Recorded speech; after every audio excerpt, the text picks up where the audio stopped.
We are projecting an image on your screens right now. You were in the hospital at the time of the earthquake.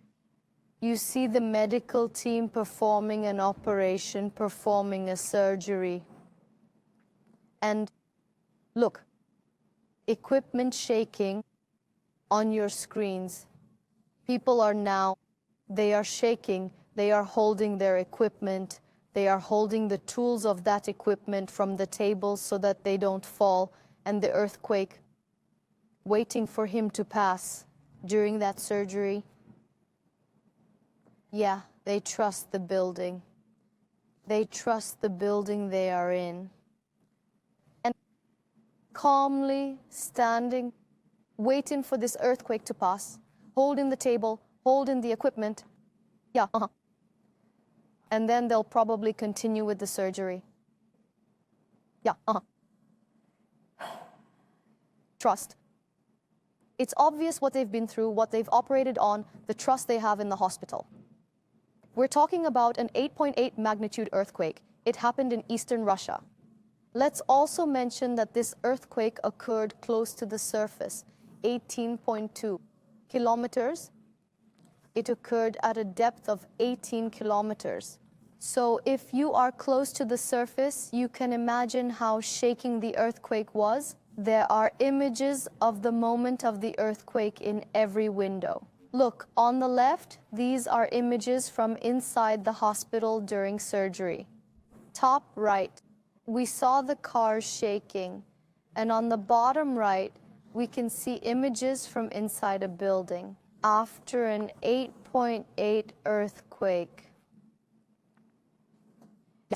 The Kamchatka Peninsula, lying in the Pacific Ocean, was shaken by one of the most violent natural phenomena in recent years with 8.8.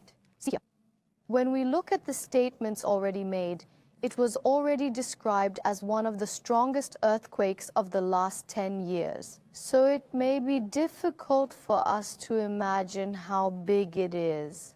But when we look at the earthquakes of magnitude 7 and above that we have experienced, we can guess that it is much higher than that. Is not hard to imagine. Now, tsunami waves are about to reach Hawaii, and an emergency declaration has been issued. Residents are urged to heed evacuation warnings.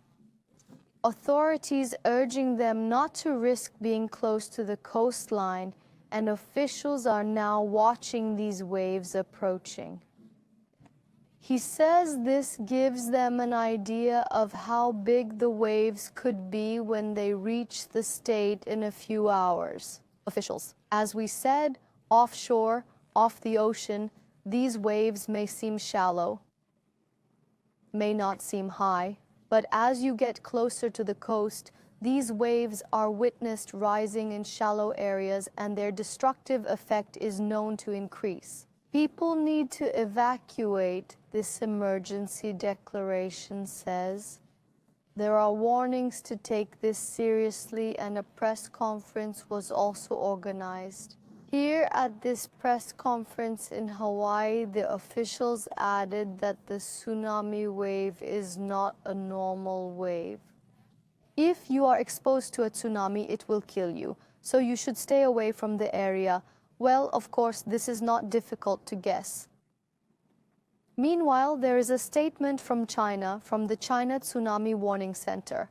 Let's pass this on. This statement was made today. Waves between 30 centimeters and 1 meter are expected to reach some parts of the East Coast. An 8.8 earthquake and developments affecting many regions.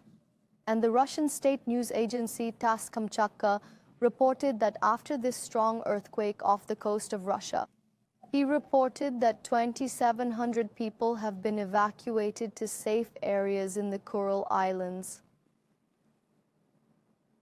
Let us also mention this. Evacuations are underway in many regions. Now let's pass on this information. In the north of Japan, a 60-cm tsunami has reached Hamanaka town on Hokkaido Island. Meanwhile, the high waves are expected to last at least a day. That's a long time. Within 24 hours, these waves, it is not clear what size it will reach, whether it will reduce or increase its impact. Because if we look at the information I have just given, we have already mentioned that the waves that reach first may not be the biggest waves. We'll be vigilant at all times, and measures will be taken according to these developments. When we look at this image on the left side, we can see an 8.8 magnitude earthquake while an operation is being performed in an operating room. We see the captured medical team and the trust they have in their buildings.